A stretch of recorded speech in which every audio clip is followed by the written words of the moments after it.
Bueno, siguiendo con lo que veníamos hablando ya de esa consagración, voy a hablar aquí en Génesis capítulo 29. No sé si la conocen, la historia de Jacob y de Raquel. ¿La conocen? ¿Sí? Y considerando, ¿verdad? Estas tres personas, me hacía una pregunta. Porque cuando vemos estas tres personas, cada una de ellas está buscando algo. Cada una de ellas pidió algo. Y empezamos ahí con Jacob. Jacob llega a la escena, ¿verdad? De aquí a la historia. ¿Y qué anda buscando Jacob? ¿Se acuerdan? ¿Qué andaba buscando Jacob? ¿Qué iba buscando aquí a este pozo? Una mujer. Que hay una esposa. Llegó buscando una esposa. Vamos a leer, capítulo 29. Siguió luego Jacob su camino y fue a la tierra de los orientales. Y miró y vio un pozo en el campo, y aquí 3 rebaños de ovejas que yacían cerca de él, porque de aquel pozo abrevaban los ganados. Y había una gran piedra sobre la boca del pozo. Y juntaban ahí todos los rebaños, y revolvían la piedra de la boca del pozo, y abrevaban las ovejas, y volvían la piedra sobre la boca del pozo a su lugar. Y le dijo a Jacob: hermanos míos, ¿de dónde sois? Y ellos respondieron: de Harán somos. Él les dijo: ¿conocéis a Labán, hijo de Nacor? Y ellos dijeron: sí, le conocemos. Y él les dijo: está bien. Y ellos le dijeron: bien. Y aquí Raquel, su hija, viene con las ovejas. Y él dijo: y aquí es aún muy de día, no es tiempo que todavía de recoger el ganado, abrevar las ovejas e ir a apacentarlas. Y ellos respondieron: no podemos hasta que se junten todos los rebaños y remuevan la piedra de la boca del pozo, para que abrevemos las ovejas. Mientras él aún hablaba con ellos, aquel vino con el rebaño de su padre, porque ella era la pastora. Y sucedió que cuando Jacob vio a Raquel, hija de Labán, hermano de su padre, y las ovejas de Labán, el hermano de su madre, se acercó Jacob, removió la piedra de la boca del pozo y abrevó el rebaño de Labán, hermano de su madre. Y Jacob besó a Raquel y alzó su voz y lloró. Ahora, no sé cuántos pudieran ver, ¿verdad?, esta historia como un romance. ¿Sí? Pero vamos a encontrar, decía, que las tres personas de las cuales se está hablando, cada una de ellas estaba buscando algo. ¿Sí? Y comienza con Jacob. Jacob venía aquí y andaba buscando una mujer, una esposa. Y de repente ve a Raquel, ¿y qué sucede? Me parece que quedó enamorado completamente. Y Jacob dijo a Raquel que él era hermano de su padre y que era hijo de Rebeca, y ella corrió y dijo las nuevas a su padre. Y pasa todo eso, él conoce a Labán, ¿verdad? Y va y le dice todo a Labán. Y el versículo 15 dice: entonces dijo Labán a Jacob: por ser tú mi hermano, ¿me servirás de balde? Dime, ¿cuál será tu salario? Y Labán tenía 2 hijas. El nombre de la mayor era Lea, y el nombre de la menor Raquel. Y los ojos de Lea eran delicados, pero Raquel era de lindo semblante y de hermoso parecer. Jacob amó ¿a quién? A Raquel. O sea, y hace una comparación de estas 2 mujeres. Y una simplemente describe sus ojos, pero la otra dice que era bonita y de buen parecer. Y obviamente el próximo versículo dice: ¿qué sucedió? Que Jacob amó a Raquel. ¿Sí? Y dice: y Jacob amó a Raquel y dijo: yo te serviré 7 años por Raquel, tu hija menor. Y Labán respondió: mejor es que te la dé a ti y no que la dé a otro hombre. Quédate conmigo. Así sirvió Jacob por Raquel 7 años, y le parecieron como pocos días porque la amaba. Estaba enamorado. Entonces dijo Jacob a Labán: dame mi mujer, porque mi tiempo se ha cumplido para unirme a ella. Entonces Labán juntó a todos los varones de aquel lugar e hizo banquetes. Y sucedió que a la noche tomó a Lea su hija y se la trajo, y él se llevó a ella. Y dijo Labán su sierva Silpa, su hija, Lea por criada. Venida la mañana, he aquí que era Lea. Y Jacob dijo a Labán, ¿qué es esto que me has hecho? ¿No te he servido por Raquel? ¿Por qué pues me has engañado? Y Labán respondió, oh, no se hace así en nuestro lugar, que se dé la menor antes que la mayor. Cumple la semana de esta y se te dará también la otra por el servicio que te hagas conmigo otros 7 años. E hizo Jacob así y cumplió la semana de aquella, y él le dio a Raquel su hija por mujer. Y dio Labán a Raquel su hija, su sierva Bilha, por criada, y se llegó también a Raquel y la amó también más que a Lea, y sirvió a Labán aún otros 7 años. ¡Qué historia! Y esto es lo que quiero que consideren. Labán venía buscando algo. Jacob quería algo. Y cuando Jacob ve aquello que él quiere, ¿notaron lo que hizo? Le puso precio. Le puso precio. Vamos, se dio cuenta que venía por eso. Ahora, si usted le dice a una mujer, mira, yo creo que tú vales ahí. Qué romántico, ¿verdad? Romántico no es nada. Para aquel tiempo es posible que a lo mejor se consideraba como un piropo. En algunos sitios la carne por El camello. cambio de mujeres por cabellos. Por camello, los marroquíes. Pero eso hoy en día. Mi amigo se fue a Marruecos, de Gibraltar, se fue a Marruecos porque tiene una pequeñita obra allí, y llevó a la mujer. Y se la querían cambiar por 4 camellos. Y dice, dame la mano, y el guía dice, ni lo intentes darle la mano, porque ya Ya era trato. ya es Pero qué interesante, ¿verdad? O sea, uno le pregunta a una mujer hoy día y dice, wow, eso no es nada romántico. Pero quiero que noten lo que pasa. Él mira algo que quiere y le pone en valor. Cuando nosotros buscamos algo que queremos, usted entra a una tienda, ¿verdad? Y usted ve este teléfono y dice, este es el teléfono que yo quiero. Usted entra a una tienda y el dueño le dice, no, $1 millón, $1 millón. Y me dice, ¿cómo te paga $1 millón por un teléfono? No, olvídese. ¿Por qué? Porque a uno mismo lo está valorando, ¿sí? Y uno dice, ese no es el valor que tiene, yo no voy a pagar $1 millón. Y se le dice, dame 5 euros. Ah, claro, está bien.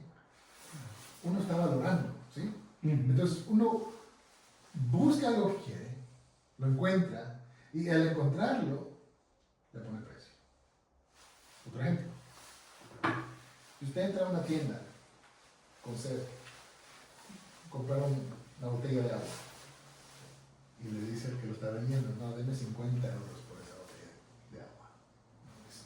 No te voy a pagar 50 euros por una botella de agua.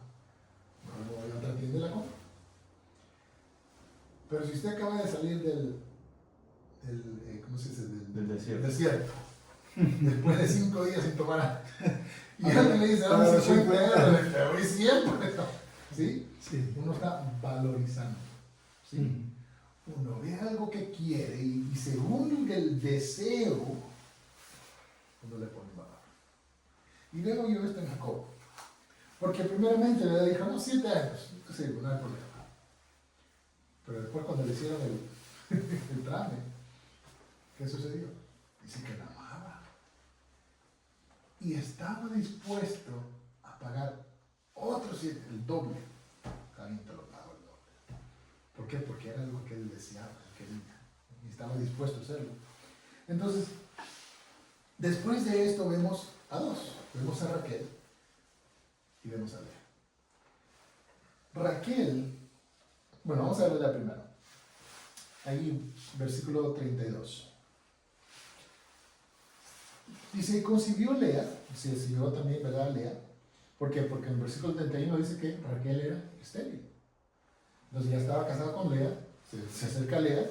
Dice, concibió Lea y dio a luz un hijo y llamó su nombre Rubén. Porque dijo, mira lo que dice Lea, ha mirado a Jehová mi aflicción, ahora por tanto me amará mi marido. Entonces hay un problema. Porque Jacob no quería a Lea. Pero Lea sí quería una cosa. Lea quería que su esposo la amara. Versículo 33. Concibió otra vez Lea y dio a luz un hijo y dijo, por cuanto yo Jehová, que yo era menospreciada, me ha dado también este. Y llamó su nombre Simeón. Entonces tuvo un segundo hijo. ¿Con qué intención? Hacer que su esposo la amara. Versículo 34. Y concibió otra vez, y el tercero, ¿ya? Y dio a luz un hijo y dijo, ahora esta vez se unirá mi marido conmigo. ¿Por qué? Porque le he dado a luz 3 hijos. ¿Ven que Lea también venía buscando algo? Lea venía buscando el amor de su esposo, porque sabía que su esposo no la amaba a Raquel. Y entonces dijo, no, con tal de tener, ¿qué voy a hacer? Le voy a dar hijos. Y si le doy hijos, él me va a amar. ¿Por qué? Porque a Raquel no le puede dar hijos. Y yo sí le voy a dar, entonces me va a amar a mí. Y se pone a tener 1, 2, 3, y continúa, versículo 35. Y concibió otra vez, el cuarto, y dio a luz un hijo y dijo, esta vez alabaré a Jehová. Por este llamó su nombre Judá y dejó de dar años. Parece que la cuarta vez ya había caído en cuenta de que no le estaba dando resultado. ¿Sí? Y entonces dice, no, esta vez voy a alabar al Señor. Entonces volvemos a lo mismo. Lea también venía buscando algo. Y Lea también le puso un precio a eso que ella quería. ¿Cuál fue el precio? 4 hijos. ¿Sí? Con tal de conseguir aquello que ella deseaba, ¿verdad? En su corazón. Estaba ella dispuesta a hacer esto. Y entonces encontramos a Raquel. Capítulo 30, versículo 1. Dice, viendo Raquel que no daba hijos a Jacob, tuvo envidia de su hermana. Y decía Jacob, dame hijos, o si no, me muero. Entonces Raquel también quería algo. Raquel quería hijos. Quería hijos y tuvo envidia de su propia hermana, porque su hermana podía tener hijos. Y Raquel, al ver que ella no podía darle hijos a Jacob, ¿qué hizo? Versículo 2. Jacob se enojó contra Raquel y dijo, ¿soy yo acaso Dios que te impido el fruto de tu vientre? ¿Por qué? Porque le estaba echando la culpa al esposo. Y él dijo, he aquí, miren lo que estaba, miren el valor que tenía, que le dio Raquel a lo que ella quería y lo que estaba dispuesto a hacer. Ella dijo, he aquí mi sierva Bila, llégate a ella y dará luz sobre mis rodillas y yo también tendré hijos. Era tanto lo que ella quería tener hijos, que estuvo dispuesta a darle a otra mujer, a su propio esposo, para que él tuviera hijos con ella. ¿Sí? ¿Estamos? O sea, cada uno de estos personajes quería algo. Y cada uno de estos personajes estaba dispuesto a hacer algo por obtener aquello que quería. Entonces, Lea, cuando vemos a Lea, ¿verdad? Y él le pone nombres a los hijos, ¿verdad? Y cada nombre es como que, ahora me va a amar, ahora me va a amar. El nombre que después de que Raquel, ¿verdad?, le dio a su sierva, ¿qué sucede? Lea mira eso. Y una vez más, aquel no es que mi esposo me tiene que querer a mí. Entonces Lea ve lo que Raquel hizo. ¿Y qué hace Lea? Bueno, si tú lo hiciste, entonces yo lo puedo hacer también. Y Lea le trae a su sierva, a su esposo, miren, acuéstate con, para que puedas tener más hijos. Es la competencia que había entre esas dos. ¿Por qué? Porque cada uno quería algo, deseaba algo y estaba dispuesto a hacer por obtenerse. ¿Sí? Entonces vemos a Raquel y finalmente más adelante dice que el Señor finalmente, ¿verdad?, le da la oportunidad a Raquel de poder tener hijos. Y tiene su primer hijo y le da su nombre José, que quiere decir Jehová añade. Y también quiere decir, finalmente el Señor me respondió. Como decir, no, es que el Señor, hasta ahora el Señor respondió mi petición. Pero ¿qué sucede después de eso? Que Raquel continuó tratando de tener más bebés y logró tener su segundo. Pero al tener el segundo bebé, ella muere en el parto. Pero antes de morir, ella le da el nombre a ese hijo. Acuérdense, Raquel lo que quería era que tener hijos. Ese era su deseo. Pero el segundo hijo que nace, el nombre que ella le da a ese hijo es Benoni, que quiere decir hijo de mi dolor. Entonces, aquello que ella tanto deseaba y quería, considera el nombre que ahora le da. Hijo de mi dolor. O sea, me imagino que a Raquel había quedado como hastiada, por así decirlo. Después de querer tanto tener hijos. Y finalmente le da ese nombre, hijo de mi dolor, y ahí mismo muere. Entonces todas estas vidas decían que querían tener algo, ¿sí? Y quiero comparar estas dos, porque lo que queremos ver, ¿verdad?, lo que tiene que ver con el propósito del Señor. Porque en medio de todo lo que vemos en esta historia, ¿verdad?, lo que vemos es el propósito del Señor. ¿Cuál es el propósito del Señor? ¿Cuál es el propósito del Señor? Una cosa es lo que Jacob está buscando, lo que Lea está buscando, lo que Raquel está buscando. Cada quien busca algo, pero en medio de todo eso, la pregunta es, ¿cuál es el propósito del Señor? ¿Qué es lo que el Señor quiere? ¿Cuál es la voluntad del Señor? ¿Sí? Entonces, aplicándolo a nosotros, como hombres, si nos podemos hacer esa pregunta, ¿qué hay en nuestro corazón cuando pedimos al Señor? ¿Alguna vez se ha encontrado orándole al Señor a solas? Y considere esas peticiones. ¿Qué hay en nuestro corazón pedirle al Señor? Ahora, lo que vemos aquí, y es la comparación que quiero hacer, porque está Raquel en esta Lea. Raquel representa las cosas que nosotros deseamos. Raquel representa las cosas que nosotros deseamos, que nosotros queremos. Lea representa las cosas que Dios nos quiere dar. ¿Por qué digo esto? Porque cuando vamos a las Escrituras, la simiente, ¿no?, de que viene desde el principio, de donde Jesús habría de nacer, no viene por Raquel, viene por Lea. El propósito del Señor para Jacob no era Raquel, era Lea. Pero Jacob, ¿qué hizo? Jacob vio algo que quería y dijo, no, esto es lo que yo quiero. Esto es lo que yo quiero. Pero el propósito de Dios no era Raquel, era Lea. Y al principio, ¿quién se le dio? La idea que se le dio. Entonces el Señor de alguna manera tratando de cumplir su propósito, ¿sí? Pero ¿qué sucede con Jacob? No, yo quiero esto. Entonces cuando nosotros pedimos delante del Señor, decía Raquel representa todas aquellas cosas que nosotros deseamos, que nosotros queremos, que nosotros pedimos, ¿verdad? Pero considere qué sucede.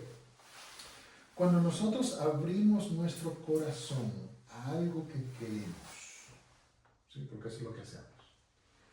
Uno ve algo y lo empieza a considerar. Y de repente uno abre su corazón y dice, yo quiero esto. Esto es lo que yo quiero. Esto es lo que yo deseo. Entonces cuando hacemos eso y abrimos nuestro corazón a eso que queremos, ¿qué dice la Biblia acerca del corazón del hombre? Engañoso. Es engañoso. Entonces cuidado. Porque cuando abrimos nuestro corazón a querer algo, cuidado con tu corazón, porque el corazón engañoso y más perverso, dice, de todas las cosas. Entonces ya empezamos las cosas mal. Pero si, hermano, perdón que te interrumpa, pero si tú en tu oración dices, Señor, este es mi deseo, pero que no sea lo que yo quiero, sino lo que tú quieres, entonces estamos dejando a Él su decisión. Yo voy a tomar la decisión que Él diga, pero yo le digo, Señor, porque es bueno decirle, este es mi deseo. Por ejemplo, lo del juicio. Yo le decía, Señor, mi deseo, que he sufrido tanto por engaños y tal, que sé yo quiero ganarlo. Mi deseo es que me otorguen a mí el derecho de que yo pueda empezar a volver a cobrar otra vez. Pero no es lo que yo quiero, sino lo que tú realmente quieres. Y si es tu voluntad, será hecha. Y yo le decía, Señor, toca a la jueza, porque la que toma las decisiones es la jueza. Es más, 11 folios, anoche lo leímos y nos sorprendió en qué manera la jueza se volcó, casi todo el tema lo volcó hacia mí.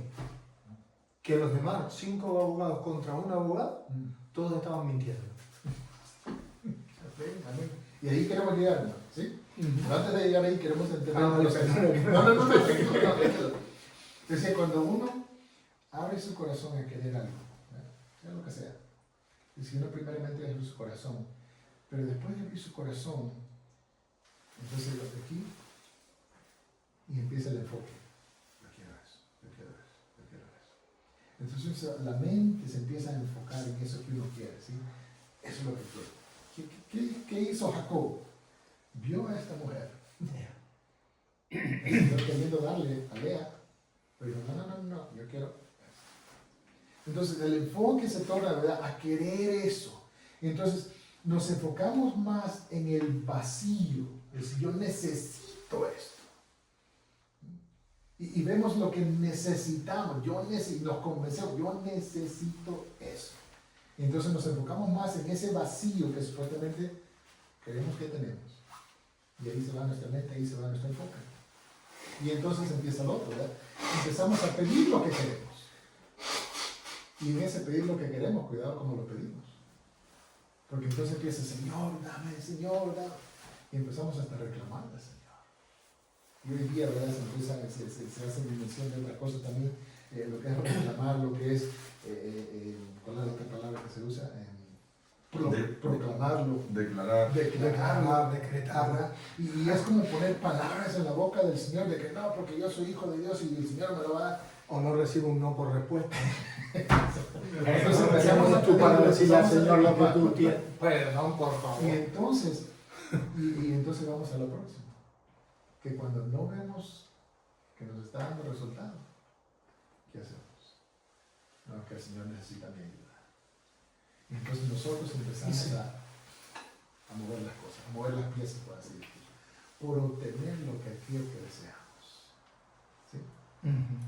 Cuando vemos que el Señor, como no, que el Señor no me está escuchando, o que el Señor necesita mi ayuda, y metemos la mano por obtener aquello que nosotros nos hemos convencido completamente que eso es lo que yo quiero.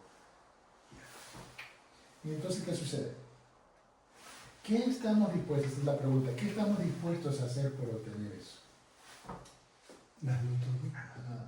Dice, pagamos un precio alto. Al principio dicen, no, 7 años está bien. 14 años. Pero al final, ¿qué? Nos sale más caro. Pero estamos tan convencidos que estamos dispuestos a pagar más. ¿Por qué? Porque llega un momento que nos velamos por obtener aquello que queremos. Y entonces estamos dispuestos a salir perdiendo, por así decirlo. ¿Sí? Malgastamos ya sea dinero, ya sea tiempo, esfuerzo, por obtener aquello. Entonces ignoramos todo aquello, ¿verdad? Toda la pérdida, todo lo que estamos haciendo. Ignoramos el por, no, es que yo lo voy a tener. Y me imagino que para Jacob fue lo mismo. ¿Por qué? Porque la promesa fue, ¿verdad? No, quédate con Lea los 7 días y te voy a dar Raquel, pero... Y aquí viene lo otro. Después de tener aquello, porque le dio a Raquel después de esos 7 días de estar con Lea. Pero ¿qué sucedió? Jacob quedó endeudado. ¿Sabe cuál es la palabra que dice la Escritura para estar endeudado? Es estar esclavizado. Estar en deuda es estar esclavizado. Si alguien tiene una hipoteca, sabe lo que es eso. ¿Sí? Estar en deuda es estar esclavizado. Entonces, él estaba dispuesto a quedar en deuda por obtener aquello que tanto deseaba. Entonces le costó más. Entonces, cargamos ese peso, ¿verdad? Ahora, entonces, ya más de lo que estábamos dispuestos a gastar, ya entonces ya debemos más.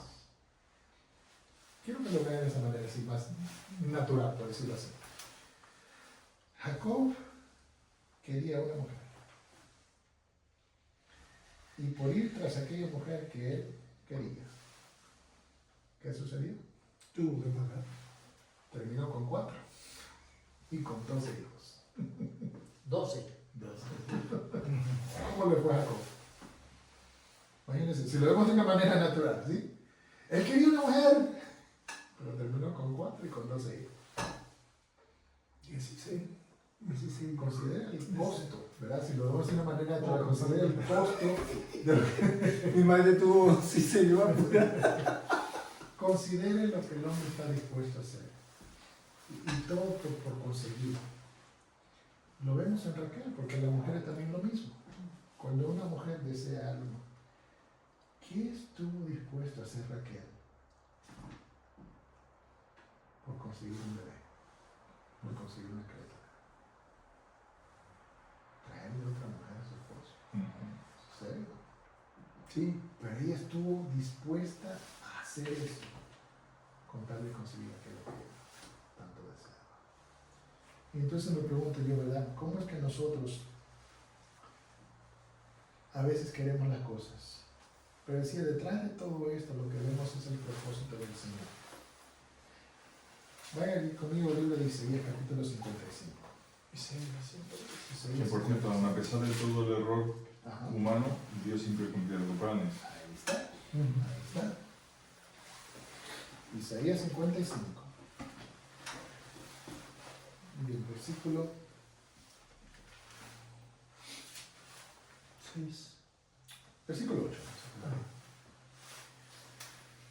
Dice, porque mis pensamientos no son vuestros pensamientos, ni vuestros caminos, mis caminos, dijo Jehová. Entonces, si empezamos ahí, antes de perseguir aquello que de verdad tanto queremos, si empezamos en ese versículo, ya empezamos bien. ¿Por qué? Porque el mismo Señor nos está diciendo, ten cuidado, porque lo que yo pienso no es lo que tú estás pensando. Si Jacob hubiese empezado por este versículo, por decirlo así, Jacob, ten cuidado, porque lo que tú estás pensando no es lo que yo estoy pensando. Tú quieres a Raquel, pero yo quiero a Lea. Entonces dice, no, porque mis pensamientos no son vuestros pensamientos, ni vuestros caminos, mis caminos. Versículo 9, como son más altos los cielos que la tierra, así son mis caminos más altos que vuestros caminos, y mis pensamientos más que vuestros pensamientos, dice. Entonces el Señor nos está advirtiendo de antemano, ¿verdad? Es decir, ten cuidado, antes de que te eches a buscar algo que tú desees, algo que tú quieres, considera esto. Considera esto. Entonces vamos a lo que decía el hermano. Y es el punto que queremos llegar. Una cosa es cuando uno quiere y desea algo. Y uno puede orar al Señor y pedir al Señor. Pero con la misma, dándonos cuenta de que a lo mejor quizás yo me estoy equivocando. ¿Por qué? Porque mis pensamientos a veces no son los mismos pensamientos del Señor. Lo que yo quiero puede que no esté, ¿verdad?, empate con lo que el Señor quiere hacer. Entonces cuando nosotros nos hallamos en este versículo y reconocemos esto delante del Señor, ¿verdad?, la manera que nosotros entonces empezamos a actuar cambia. Porque ahora entonces la oración, como usted decía, entonces la oración ahora empieza a cambiar y decir, Señor, mira, esto es lo que yo quiero, Señor, pero. Y es una expresión íntima delante del Señor, ¿verdad? Porque eso es lo que el Señor nos pide, que nos abramos delante de Él, que seamos desnudos delante de Él, que expresemos delante de Él. Precisamente esa es la palabra. Pero, ahí está la palabra, pero. ¿Y quién nos enseñó ese pero? Cristo. El Señor Jesucristo. Estando ahí orando y fuera, ¿cómo está orando? Pero ahora Fuerte. Si es posible, pasa de mí, pero. Entonces, para el creyente, para nosotros los hombres, ya sea en el matrimonio, ya sea en el trabajo, ya sea donde sea, ya sea como padres, en toda área de nuestras vidas, nuestro acercamiento al Señor, cuando vemos que hay que tomar decisiones, ¿verdad?, hay que hacer algo, en todo necesitamos reconocer al Señor. Y no estamos diciendo de que no ore por eso, no. Ore, pero. Ore, pero. Y es una expresión al Señor, dice, Señor, mira, esto es lo que yo percibo, Señor, esto es lo que yo veo, Señor. Pero Señor, yo no me quiero equivocar. dio Jacob, como se dio Raquel, como se dio Lea, que realmente como que nos, inglés dice blind, nos cegamos. ¿Sí? Nos cegamos a todo lo que el Señor quiere hacer, a la voluntad del Señor, y nos echamos a perseguir lo que nosotros deseamos. Yo, haciendo un pequeño paréntesis, Carlos, yo creo que hay dos líneas de pensamiento que quizá las dos son graves, pero quizá una es menos grave que la otra, desde mi comprensión. Hay dos líneas de pensamiento. Una es apoderarse del poder de Dios para hacer declaraciones como si fueras Dios. Para mí eso es bastante grave. Y la otra es pedir conforme a nuestro corazón, que tiende a ser engañoso, y revestir quizás lo que consideramos según nuestro corazón como que es de Dios, pero que no lo es. Y caemos en la tentación de pedir cosas que quizás no deberíamos de pedir, ¿no? Porque o bien no estamos bien aferrados al Señor, o bien no estamos caminando firmes en ciertas cosas y pedimos, pero no pedimos conforme al corazón de Dios, sino es una oración más bien carnal que espiritual. Pero quizás para mí de las dos, aunque las dos para mí están confundidas en su proceder, pero quizás la que más se está dando ahora por relevancia es la primera, ¿no? El coger el poder de Dios como si yo tuviera el poder de Dios, ¿no? Y el declarar cosas como si yo fuera Dios. Y creo que eso es grave por las consecuencias que tiene a efectos de que no pase lo que tú estés declarando, ¿no? Que no pase lo que tú estés diciendo que va a pasar en el nombre de Dios. Porque además esas declaraciones por desgracia se hacen de forma pública, ¿no? Y dejan pues bastante trastocado el ámbito de aquellos que caminan en Cristo Jesús, ¿no?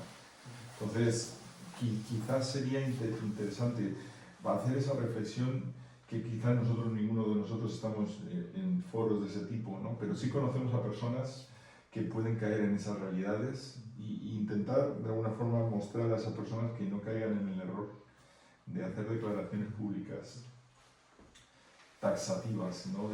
Y es que tal, no sé qué, y ¿sabes? El poder del Señor, yo no sé qué, no sé cuánto, ¿no? Entonces, porque lo otro entiendo que quizá entra más en el ámbito más de la intimidad, entiendo, porque es una oración que tú haces desde tu corazón, que si no está bien alineado a Dios, posiblemente esté desenfocado, ¿no? Entonces, yo creo que ahí es donde quizás tendríamos que tener bastante más cuidado en ese aspecto.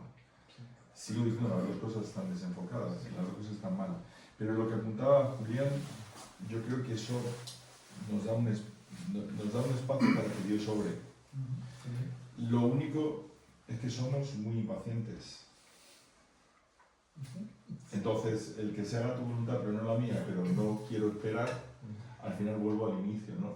Quiero que se haga tu voluntad, pero yo voy a seguir tomando decisiones.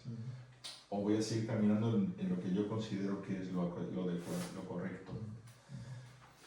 Y yo creo que ahí está también la lucha. En que somos impacientes, entramos en este mundo social en el que estamos mira, ¿ves? Pero si no hubiera funcionado, ya le he pasado al móvil, tengo que cambiarlo, ¿no? Porque le doy y no se enciende. Entonces, estamos ahí. Y el mundo nos tiene a veces... Pero a veces lo que tú estabas diciendo ahora, pastor, cuando estabas comenzando, yo estuve en un lugar cuyo nombre no me quiero ni acordar, y nos invitaron a varias personas para ir a un culto de oración, y el orador dijo que a todos los varones que nos fuéramos dando la mano. Y si hay cosas que a mí no me gusta dar la mano orando a nadie. Y yo dije, no, yo no la doy. Porque dar la mano, para mí, me enseñaron que significa que estás de acuerdo con todo lo que estás diciendo. Y si tú estás orando y yo no estoy de acuerdo con lo que estás diciendo, ni voy a decir ni amén ni nada. Y esta persona dijo, te lo ordeno, Padre, en el nombre de Cristo. Dije, ¿perdona? Nos soltamos varios, nos dimos la vuelta y dice, oiga, se van. Y dije, no estamos de acuerdo con ustedes, hasta luego. ¿Quién soy para ordenarle al Señor? ¿Perdona? ¿Tú quién eres? Si tú no eres ni... Exacto. Y habla eso, como tú decías, una intimidad, ¿no? Está claro. Una manera natural. Como casados, ustedes conocen a su esposa y saben qué le gusta a su esposa y qué no le gusta, ¿sí o no? Sí. Y mientras más años van pasando, uno va conociendo más. Más. Porque hay más intimidad, ¿no? Quizás al principio uno hace muchas preguntas. ¿Qué te gusta? ¿Qué flor te gusta? ¿Qué color te gusta? Porque uno quiere conocer, ¿sí? Hay cosas que no se pueden volver a preguntar después. Hay cosas que Yo no se que, pueden yo volver que a me, preguntar. yo que me adelanto. Una vez que te dicen cuál es el color que te gusta, no vuelvas a repetirlo del color. ¿O cuándo era nuestro aniversario? O exactamente. O la flor, o esas cosas, ¿vale? Pero ahí, Para evitar problemas. ahí uno va aprendiendo, ¿no? Y en esa intimidad, mientras más íntimo va esa relación, entonces uno sabe cómo, esa fue la palabra, cómo agradar, ¿sí? Sí. Entonces yo si a mi esposa le gustan las rosas, no le voy a traer un clavel, ¿no? Un clavel, le voy a traer una rosa. ¿Por qué? Porque yo sé que le gusta. De la misma manera, si yo me he dado cuenta que a mi esposa no le gusta que deje el inodoro para arriba, porque le molesta, entonces no voy a bajar, ¿ya? Con tal de agradar, ¿sí? Entonces, mientras más intimidad haya con el Señor, nuestra oración también va cambiando. Porque uno se va dando cuenta también, Señor, o sea, si yo digo, Señor, necesito un carro, Señor, yo quiero un Ferrari, ¿ves? O sea, Quiero un carro, pero no está hablando de un carro, pero Yo te digo una cosa, una de las formas de aprender es que el señor te dio un Ferrari y no tienes capacidad para pagarlo. Ni para echarle gasolina, ni para pagar el seguro, Pero para cambiar una bobina. ni cambiar la rueda, ni cambiar la pastilla, ni cambiar de nada. ahí vamos, te da lo que quisiste, pero quedaste endeudado. ¿Sí?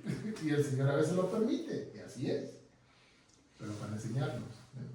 Entonces, pero también para enseñarnos a no confiar en nosotros, sino aprender, Señor, ¿cuál es tu voluntad? Señor, ¿cuál es tu voluntad? Entonces, en todas las cosas que vamos pidiendo, ¿no? ¿Cuál es tu voluntad? Y hacer una pregunta. ¿Qué sucede? ¿Todos están casados acá? ¿Sí? ¿Qué sucede cuando usted no está de acuerdo con una decisión con su cónyuge? Ambos son creyentes. Y uno dice, no, esto, y otro dice, no, esto. ¿Cómo Hay decidimos? tirantes. Hay tirantes. Hay como una con distancia minuto. Entonces, ¿cómo oramos? ¿Cómo oramos al Señor? No, Señor, yo creo. Y tu esposa, no, porque... Lo que te dije antes, yo oro y le pido a Dios que lo que yo estoy pensando, que yo lo que estoy sintiendo, que se lo haga saber a ella. Que lo que te dije, que fue cuando tomamos la decisión de venirnos a vivir a Canarias.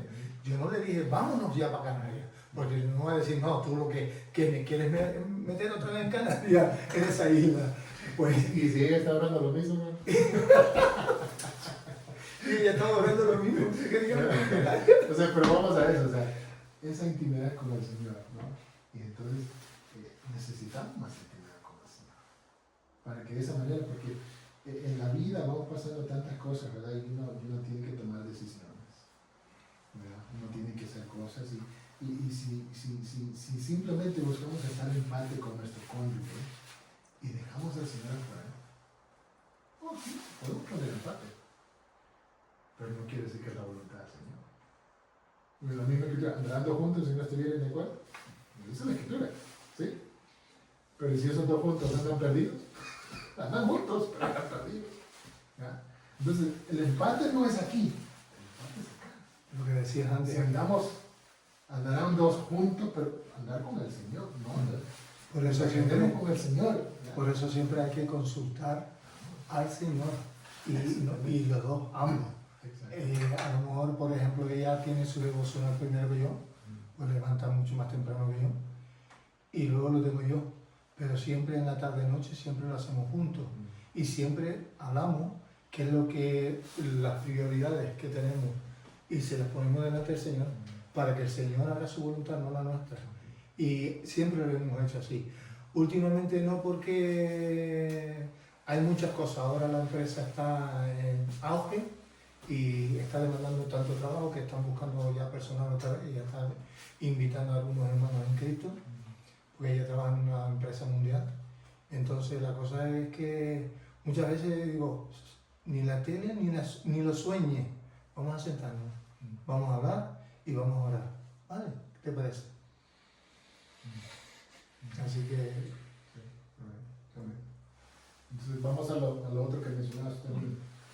Y aquí mismo Isaías capítulo 55, versículo 10.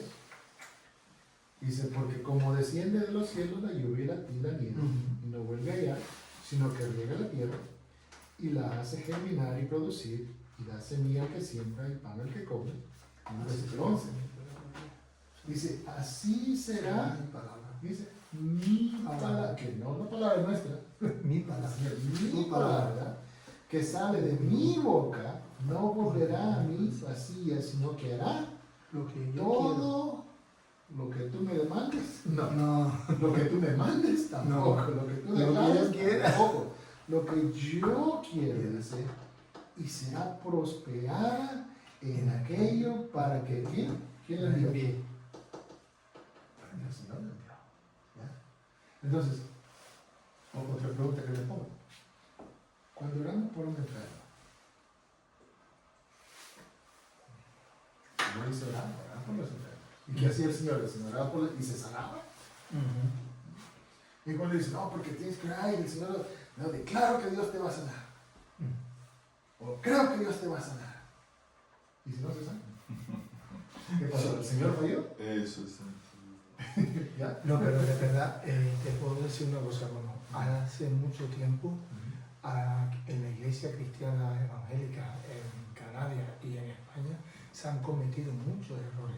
Muchos, pero muchos errores. En la congregación donde yo estaba hace 15 años atrás, desde que el pastor se divorció, se empezó a divorciar toda la gente de la iglesia, todos los matrimonios. Eso es un desastre. Yo no digo más nada. Y es lo que vemos ¿Por ahí, qué? lo que hace el hombre. Hacemos lo que hace el hombre, no vamos buscando lo que dice Dios en su palabra. Exactamente. Y entonces vamos a eso de, como decía Samuel, lo que es la declaración, lo que es el decretar, lo que es... O sea, pero las palabras simplemente nos dan claramente que cuando el Señor habla, lo que Él dice, se hace. Pero cuando oramos por alguien, ¿verdad? Porque el Señor también decía, por los enfermos que se sanen. Pero había dos cosas. Llegaron unos, ¿verdad? Y dijeron, oh, mira Señor, venimos, oramos, se sanaron los enfermos, se vienen demonios. ¿Y qué le dice el Señor? O sea, ellos gloriándose, ¿no? De que habían cometido tantos milagros y esto y lo otro. Pero ¿a quién se preocupa el Señor? ¿Le importa al Señor sanar a una persona o salvar a una persona? Salvar a una persona. Salvar a una persona. Pero es que a veces oramos mal. Ah, ¿está? Entonces, ¿qué es lo que hay en el corazón del Señor? Entonces, cuando oramos por una persona, pero también no quiero que nos vayamos a otro extremo de decir, no, cuando oren, no oren por sanación, porque eso no va a pasar. No, el Señor sana. El Señor sana a todos tipos de sanaciones, porque Él quiere, porque Él lo quiere hacer. Entonces, podemos, ¿qué dice el Señor? Orar con fe. ¿Pero qué es la fe? La fe es no decretar, la fe no es declararla, no. La fe es creerle a Dios. Señor, si esta es tu voluntad, tú lo puedes hacer. Pero volvemos a la voluntad del Señor, lo que el Señor quiere hacer. ¿Sí? Y entonces cambia nuestra perspectiva. Yo cuando nosotros, digamos, y nuestro cónyuge, no sé si a ustedes les ha pasado, decir, sus esposas se enferman. Y cuando uno ora, y uno puede orar con fe. ¿Y qué sucede si no se sana? Le echamos la culpa al Señor. Señor, tú no me escuchaste. Entonces podemos llegar a fallar de esa manera, ¿no? Pero también podemos orar con fe y decir, Señor, yo creo en ti. Pero ya sea cual sea tu voluntad, si tú la vas a sanar o si no la vas a sanar. Porque lo que le importa al Señor es no es estos cuerpos. Todo esto se queda, todo esto desaparece. Pero el alma de esa persona, ¿verdad? Y uno no sabe el trato que el Señor quiere tener con esa persona. Si nosotros mismos nos enfermamos y empezamos a decir, Señor, y nos volvemos locos porque de verdad no queremos morir. Entonces, ¿cómo oramos al Señor? Queremos sanidad y estamos dispuestos, bueno, les voy a hacer la pregunta, ¿a qué estamos dispuestos a hacer para obtener esa sanidad? Y hay otra variante de Carlos, que yo no sé si viene del catolicismo o viene de una cultura, no sé, pero ahora escuchándote hablar, hay otra variante que es un castigo, ¿no? Es un castigo de Dios. Esto me pasa porque es un castigo. Yo he orado a Dios que suceda esto, Señor, si tú consideras, pero no sucede. Si sabe mi padre, no sé, cualquier cosa. Y no sé, de verdad, he llegado a pensar que a lo mejor eso viene del catolicismo de pequeñito, del castigo, ¿no? Del castigo divino y todas esas historias. Y esto, entonces es que me está castigando Dios por algo, ¿no? Que es otra variante también aún más negativa incluso. Porque a lo mejor Dios no quiere esto, y bueno, la voluntad es, pero es que me está castigando, es más duro. En la misma escritura, el Señor, los fariseos, ¿verdad? Que le hacen la pregunta. Dice, ¿este está ciego por pecado de él o por pecado de su padre? Sí. ¿Qué pregunta? O sea, ya le estaban dando la respuesta al Señor, por así decirlo. No estaban preguntando, por así estaban por esto, por esto. Pero Carlos, te digo algo, yo fui católico y el catolicismo que yo practiqué es que teníamos un Dios castigador severo. Sí, no, y, que, y yo decía, ay Dios mío, yo es imposible llegar a ese. la penitencia que me mandaba a hacer el cura, yo decía, chacho, ¿quién puede con esto? Desde pequeño Te en un Dios. inculcan. No sé si malo, pero es la religión del miedo. Sí, Es sí. que así es la manera en la que tenían controlado a la gente. Claro. En el Era catolicismo, imposible. desde la época medieval, viene eso. Es decir, la forma de atemorizar a los laicos es mostrar que el poder fáctico lo tenía el sacerdocio de la iglesia. Entonces, al cura tú no le podías decir tal, porque él tenía el poder de Dios delegado, ¿no? Entonces, Y te lo metías. y exactamente, y si tú le decías al cura cualquier cosa, él te hacía cualquier historia y ya estaba listo. Pero por eso te digo que ahí es donde viene el proceso de que muchas personas que vienen de ese trasfondo les cuesta una barbaridad el poder tener una relación de intimidad con Dios porque siguen viendo esa imagen de ese Dios castigador, que yo no digo que Dios no corrija, ¿vale? Porque Dios corrige. Bueno, en la palabra hay ejemplos claros de que hay corrección de Dios y que si Jonás fue tragado por un pez, era evidente que estaba equivocado, que tenía que ir hacia otro lado. Y así nos damos cuenta de muchas cosas más, ¿no? Ahora, aun a pesar de la corrección, si seguimos la historia de Dios en las personas a las que corrige, siempre les esperaba algo mejor. Porque lo que hacía es reconducir los senderos torcidos para volver otra vez al camino correcto. Es decir, pero porque lo que le esperaba era mucho mejor que por donde iba. Pero por eso digo que la ignorancia de muchas personas, y yo hablo de ignorancia porque hay personas que no conocen el texto bíblico porque nunca lo han leído, ¿no? Entonces, lo que ven es eso, ¿no? Es un Dios que te castiga porque no haces lo que Él dice que tienes que hacer. Entonces, eso lo que produce en la sociedad es un rechazo. Por eso hay muchas personas que rechazan a Dios. Porque lo que ven es que, ¿qué pasa? ¿Qué va a hacer Dios? ¿Me va a castigar? ¿No? ¿Y si no acepto a Dios, qué? ¿Me va a castigar?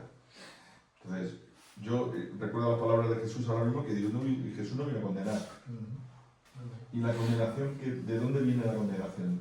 De aquel que no escucha el Evangelio. No porque yo te condeno, es porque yo te hablo del Evangelio y tú no lo quieres escuchar, o no lo quieres y no lo quieres recibir. Entonces, ¿quién se condena? Yo no, sino tú. Porque eres tú el que no recibes el mensaje. Por lo tanto, la condenación no viene de Dios, sino viene de ti. Porque tú lo rechazas.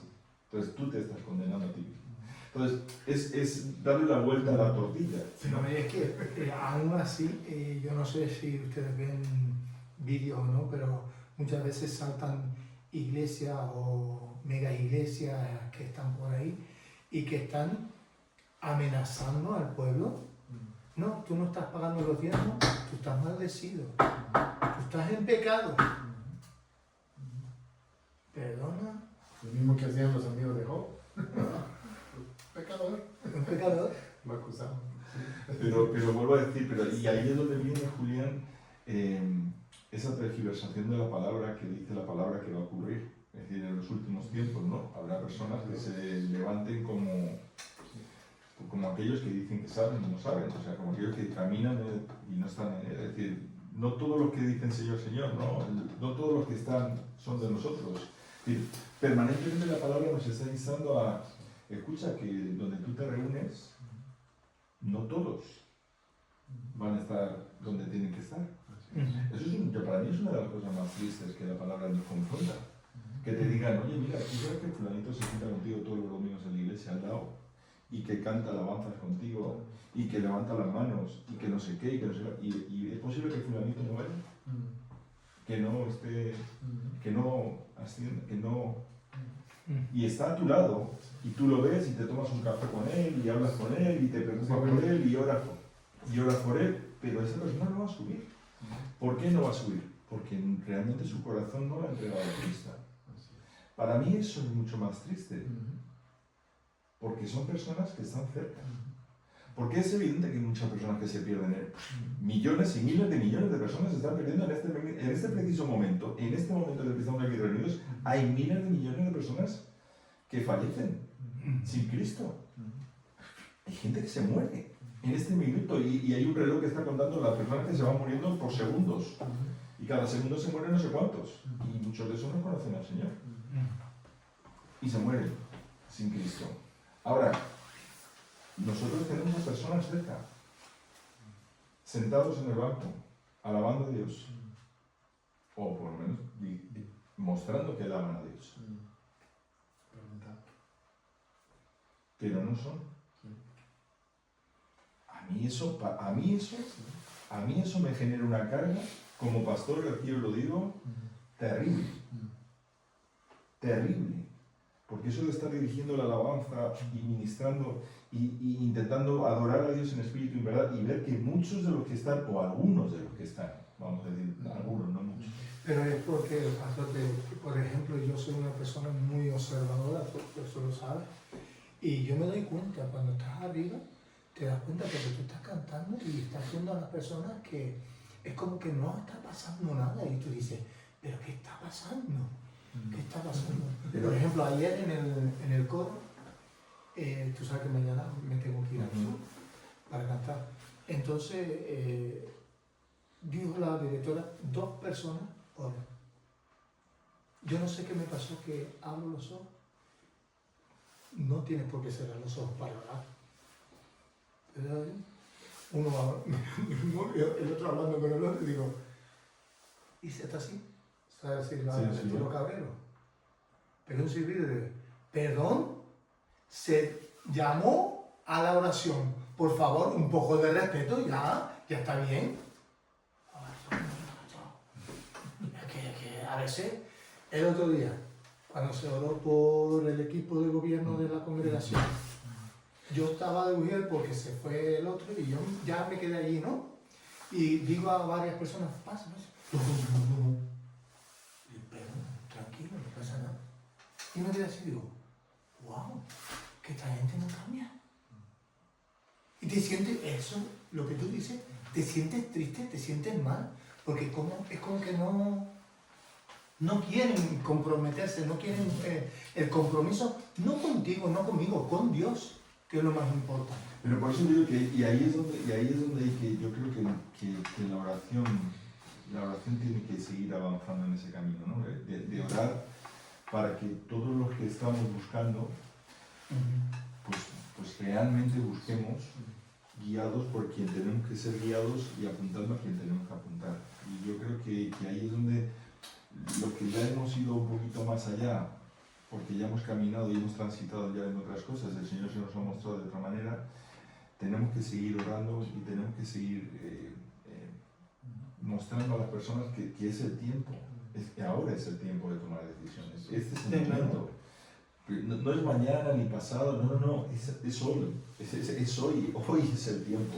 Porque yo no sé qué va a pasar mañana. Y no es por atemorizar a la gente, pero es que yo mañana no sé lo que va a pasar. Y es cierto y es real.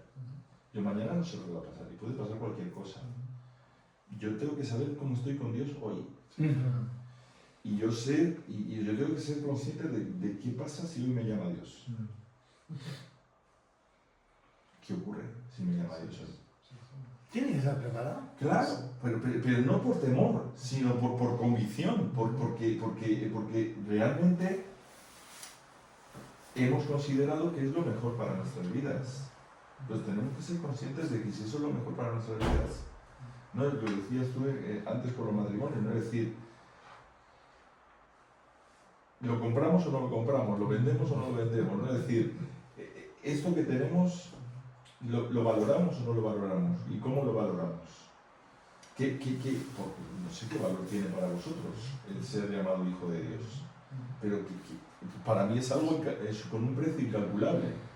Bueno, de hecho, el precio se pagó en una cruz para yo poder ser llamado lo que soy. Entonces, ¿cómo valoro eso? No estoy diciendo de valorarlo en lo natural, sino de ponerlo en valor.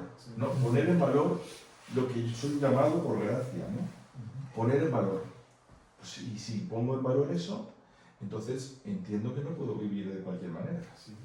Y no es por nada, sino qué bonito es irte a la cama, tocar tu cabeza con la almohada y ponerte a reflexionar todo y cada una de las cosas que has dicho, que has pensado y tal, que sé yo, y entregarle al Señor todo. Porque como te dijiste antes, yo no sé si voy con el Señor, yo tengo que estar bien. Es un ponerse cuenta con el Señor. A cuenta, diariamente. Y ni siquiera diariamente, sino cada momento. Es cada acción, cada situación. A ver, ¿no? hermano, yo... Y ese ponerse cuenta, o sea, yo, por ejemplo, un contador, ¿no? Que lleva todos los números y va chequeando todo. Ponerse cuenta con eso es diariamente, o sea, cuando hablamos de lo que es la oración. Muchos dicen la oración, bueno, yo oro 2 veces al día. ¿Qué significa eso? O sea, orar con el Señor no es decir, vamos a poner un calendario 2 veces al día, media No, hora. no, Eso no es orar con el Señor. es todo el día. La oración es constante, constante, o sea, en esa intimidad con el Señor. Yo no estoy casado de lunes a viernes. No. O sea, es Es intimidad todo el día. constante. Entonces el ponerse a cuenta tampoco es decir, bueno, el domingo me voy a poner cuenta con el Señor, ¿no? No, es constante. Yo creo que el domingo lo que hacemos es resetear la cuenta. No, es decir, yo voy acumulando hasta el domingo hago borrón y cuenta nueva. constitución, ¿no? Es decir, ahí descargo todo. Y digo, Señor, perdóname por todo lo que hice durante toda la semana. Por todo lo que no hice. Y empiezo a resetear el lunes. Eso viene del trasfondo también de todo eso. Exactamente. Lo único que falta es pasarse adelante y poner las indulgencias, ¿no? Poner ahí delante de... El otro día le estaba diciendo a un joven, porque, hombre, cuando se es joven y adolescente, pues vienen muchos pensamientos de que si la muchachita, que si la niña de la iglesia, que si este me gusta, que tal, que cual. Entonces yo le dije, pero mira, lo que puedes hacer es decir, llevo todo pensamiento cautivo a la obediencia en Cristo Jesús, Señor nuestro. Y dice, y cada vez que viene ese pensamiento, Sí, cada vez también. a cada momento, es que la mente nos traiciona. Así es. Yo ese ponerse en cuenta como el Señor, como decía Pablo, ¿no? En Romanos 7, miserable de mí. Pobre de mí. Pero con la Biblia, gracias a Dios por Jesucristo. Gracias, ¿por qué? Porque no está en mí. No. Está en el Señor. Si el Señor no tuviera misericordia de mí, ¿a dónde estaría?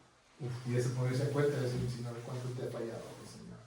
Pero a la misma, Señor, gracias por ese sacrificio. Gracias por tu sangre, Señor, gracias. Porque ¿qué? O sea, no está en nosotros.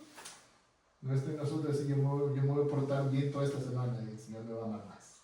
¿Qué es eso? No, el Señor nos ama a todos modos, pero ponerse en cuenta constantemente. Y ese orar constantemente, decir, Señor, siempre que algo pase, y como dice, cuando venga el pensamiento, ahí mismo. No esperes No espera hasta la noche ni al domingo. No, vamos a esperar hasta el domingo. Volver a ese culto de oración. ¿No? O esperar hasta que el pastor ore por mí, eso es otra cosa. Sí. ¿No? O sea, y lo he visto, ¿no? Me ha pasado también, hay personas que me dicen, no, hermano, ore por mí. O sea, como que si yo no tuviera algún poder para perdonarte, No. arrepiéntete delante del Señor, que te cuentes con el Señor. No tiene que ver con el pastor, no tiene que ver con nada. Entonces, entre tú y el Señor. Entre tú y el Señor, y constantemente. Y es una necesidad. O sea, ese constantemente estar delante del Señor, ¿verdad? Y volviendo aquí al tema que estamos, qué fácil es, ¿verdad? Ver algo y quererlo, ver algo y querer. Y pasamos diferentes etapas en nuestras vidas, ¿no? Y el mundo está ahí, Satanás está ahí, tratando, ¿verdad? Le decía a mi esposa, qué atrevimiento de Satanás querer tentar al Hijo de Dios. Querer decirle, mira, todo esto te voy a dar si me adoras. Qué atrevimiento. Y si lo hacen con el Hijo de Dios, cuánto más con nosotros. Querer tentarnos. Y decirle, mira, todo esto. Pero ese es el Señor ayudando, Señor, que mis ojos no se den a nada de eso, Señor, que mi deseo no se vaya en esta cosa, Señor, sino que traerlo todo, traerlo todo a los pies del Señor. Y si hay algo que queremos, sí, Señor, si es tu voluntad, entonces, amén, si no, quítalo de mi corazón, bórralo de mi corazón, Señor, que mi corazón no sea eso, ¿por qué? Porque el corazón es el Señor. Y ese pedir al Señor constantemente. Y quería saber con esto, esa misma historia de Jacob, ¿no? Porque en medio de todo eso, ¿verdad? Como decía el hermano Samuel, en medio de toda la equivocación, de todo, ¿verdad? Que cada quien, mas sin embargo el Señor continúa haciendo su voluntad, el Señor continúa haciendo, ¿verdad? Su propósito. Aquí en Isaías, dos versículos más, Isaías 46, versículo 9 dice, acordaos de las cosas pasadas desde los tiempos antiguos, porque yo soy Dios y no hay otro Dios y nada hay semejante a mí. El Señor diciendo a su pueblo, es decir, no pongas nada más, yo soy Dios. Dice que anuncio lo por venir desde el principio. Dice, y desde la antigüedad lo que aún no era hecho. Que digo, mi consejo permanecerá y haré todo lo que quiero. Que llamo desde el oriente al ave, que la tierra lejana al varón de mi consejo. Yo hablé, yo lo haré venir, lo he pensado y también lo haré. O sea, la convicción del Señor, no de nosotros decir esto es lo que yo voy a hacer, pero recordándole a su pueblo, no decir, no hay otro Dios, no pongas a nadie más, ¿verdad? En ese lugar. ¿Por qué? Porque el único que puede hacer su voluntad es el Señor. Y qué precioso es que aun cuando nosotros nos equivocamos, aun cuando nosotros nos desviamos, ¿verdad? Nos equivocamos y tomamos la decisión equivocada. Pero el Señor en su gracia, ¿verdad? Nos vuelve otra vez. Nos vuelve otra vez. Ahora, también hay que reconocer de que cuando sí nos desviamos, hay consecuencias. ¿Sí? El Señor perdona, el Señor nos vuelve, pero a veces las consecuencias continúan. Porque el Señor nos quiere hacer recordar. ¿Te acuerdas? Mira cómo, ¿qué le pasó a Jacob? Después de las cosas, Jacob se encuentra a solas con el Señor. Y dice que luchó contra el ángel del Señor. Y queriendo, ¿verdad? No, porque... ¿Y qué hizo el ángel? Le atacó a él. Eso no. Dice que Jacob ya no anduvo igual. Imagínense qué recordatorio que el Señor le dio a Jacob. Que a Jacob, cada vez que Jacob se paraba y andaba a caminar, Jacob se acordaba. Qué torpera. Pero qué precioso, ¿verdad? Porque hay un reconocimiento. Yo lo veo en la vida de Jacob. Porque volvemos a Raquel y a Lea. Jacob se fue tras lo que él quería, mientras que el Señor le quería dar a Lea, porque ella estaba en el propósito. Más adelante, ¿recuerdan cómo decía, cómo hablaba de que como tanto que amaba a Raquel? Cuando Raquel muere, ¿sabe dónde entierra Jacob a Raquel? Al lado de la calle. Al lado de la calle. Muy bien, ahí estaba, al lado de la calle. Cuando Lea muere, ¿qué hace Jacob? Toma a Raquel y la lleva a donde estaban enterrados todos los padres. O sea, le dio un lugar de honor. Se lo veo como un reconocimiento de decir, Señor, que las cosas que nosotros queremos son basura. Pero tu voluntad, eso sí tiene valor. Eso sí tiene valor. Y reconocerle al Señor que en mi corazón puede haber una claridad y decir, Señor, ¿cuál es tu voluntad, Señor? ¿Cuál es tu voluntad? Que se haga tu voluntad. A mí me gusta, ¿verdad?, hacer referencia a esa oración que el Señor les enseñaba a los discípulos. Cuando se acuerdan con los discípulos, Señor, enséñanos a orar. Enséñanos a orar. Y el Señor, de una manera tan preciosa como es que dice, Padre nuestro que estás en los cielos, reconocimiento del Señor. Santificado sea tu nombre. Glorificado el nombre del Señor. Venga tu reino. ¿Y qué dice después? Hágase en el cielo. Cuando yo oro, Señor, muéstrame tu voluntad. Esa no es la oración. Dice, hágase tu voluntad. Pero cuando yo oro, Señor, muéstrame tu voluntad. ¿Sabe por qué? Para ver si me conviene. Porque si no me conviene, entonces no. Eso es como uno ora. Si la voluntad del Señor me conviene a mí, sí, si no, tampoco. Pero el rendimiento está en decir, Señor, hágase tu voluntad. Hágase tu voluntad. Entonces ya la oración empieza a cambiar. Entonces cuando uno empieza a orar, ¿verdad? Es un decir, Señor, mira, estamos orando por este hermano que está pasando cierto, sí. Pero con la misma decir, Señor, hágase tu voluntad. ¿Por qué? Porque el hermano puede estar pasando cierta situación, ¿verdad? Y el Señor está tratando con esa vida. Y nosotros queremos que el Señor lo saque de eso, ¿no? El Señor necesita tratar. Entonces, pero oramos al Señor con esa fe, ¿verdad? Decir, Señor, mira, pero con la misma reconoción del Señor, hágase tu voluntad. Si a ti te place sacarle al hermano, si a ti te place sanarle al hermano, si a ti te place que esto sea mi trabajo, Señor, hágase tu voluntad. Porque solamente tu voluntad es perfecta. Si no es tu voluntad, yo me equivoqué y entonces ahí van a venir las consecuencias.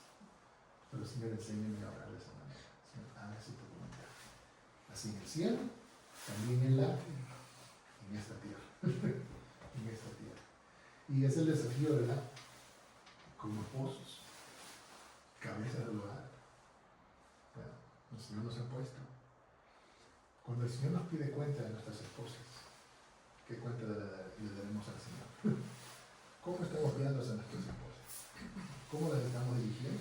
Porque el llamado no es simplemente a cuidar a nuestra esposa, no, dirigirlas al Señor. Y que ellas mismas vayan viendo, ¿verdad? Que mi dependencia como esposo está en el Señor. Lo que yo quiero es lo que el Señor quiera. No porque yo pienso, no porque yo opino, no. Yo quiero la voluntad del Señor. Entonces, lo que tengamos que decidir juntos es decir qué es lo que el Señor quiere para nuestras vidas. No simplemente decirle, como yo soy esposo, esto vamos a hacer. No, sino dirigirnos al Señor, ¿qué tú quieres para nuestras vidas? ¿Qué decisión hay que tomar aquí? Y de la misma manera, si el Señor nos ha puesto en nuestro corazón, ¿verdad?, con esa convicción, y nuestro esposo no esté de acuerdo, ¿pero a quién le vamos a dar cuenta? ¿A la esposa? No, al Señor.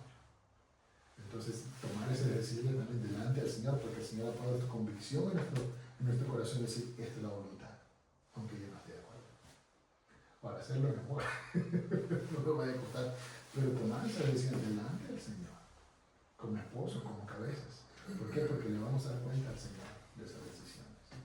Y si a veces de verdad, el Señor tratando con nuestras vidas también, porque a veces el Señor quiere que nosotros como esposos simplemente callemos, a compartirlo con el hermano. De que muchas veces también sucede así. ¿Por qué? Porque el Señor necesita tratar con mi esposa. Y aunque yo tenga la convicción, yo esté muy claro en cuál es la voluntad del Señor, ¿verdad? Pero el Señor necesita tratar con mi esposa. No yo, el Señor. Entonces a veces yo tengo que callar. Señor, trata conmigo. Señor, trata conmigo. ¿Para qué? Para que entonces ella pueda venir delante del Señor y pueda dar un rendimiento al Señor, no a mí, al Señor. Entonces, porque cuando hay un rendimiento al Señor, entonces los dos podemos andar juntos. Pero cuando hay un rendimiento a mí, ¿qué sucede? Si las cosas no salen como ella pensaba, ¿a quién le echa la culpa? Sí. Pero cuando hay un reconocimiento, ese rendimiento es al Señor, entonces el Señor se encarga de todo eso. Y entonces yo aprecio eso de Jacob, ¿no? Como toma esa Raquel, aquella que él tanto amaba y tanto ha sido por ella, ¿verdad? Pero llega al final y dice, no, la belleza, pero un reconocimiento de sí, Señor, tu voluntad. ¿Y dónde puso a Lea? Donde estaban todos sus padres, porque sé que ahí venía. Y me gusta también ahí el Salmo 90, cuando Moisés escribió ese salmo, como dice, vamos a buscarlo, vamos a verlo, Salmo 90. Moisés escribió este salmo y el versículo 1 y 2, un reconocimiento, dice, Señor, tú nos has sido refugio, mira cómo dice, de generación en generación. Antes que naciesen los montes y formase la tierra del mundo, desde el siglo y hasta el siglo, una cosa reconocida Moisés. Tú eres Dios, nadie más. Y reconociendo la fidelidad del Señor a través de los años. Y para nosotros también, poder reconocer esa fidelidad al Señor, ¿verdad? Como esposos, como hombres. Y decirle, Señor, tú eres Dios, tú siempre has sido Dios, tú siempre serás Dios. Y entonces podemos poner en ti nuestra confianza para todo lo que venga. ¿Verdad? Sea lo que sea, tú vas a cumplir. Bendito Dios. Bendito Dios. Hermano, gracias por compartir también. Ya recibo mucho también parte del Señor, pero desafío delante del Señor para nuestras vidas. Que el Señor nos enseñe a tener más intimidad con Él. Necesitamos intimidad con el Señor. ¿Verdad? Esto no es nada de, no es religiosidad. El Señor nos libre de la religiosidad. Esto es una intimidad constante delante del Señor. Esto no se trata de reuniones, esto no se trata de dar estudios, eso se trata de estar a solas con el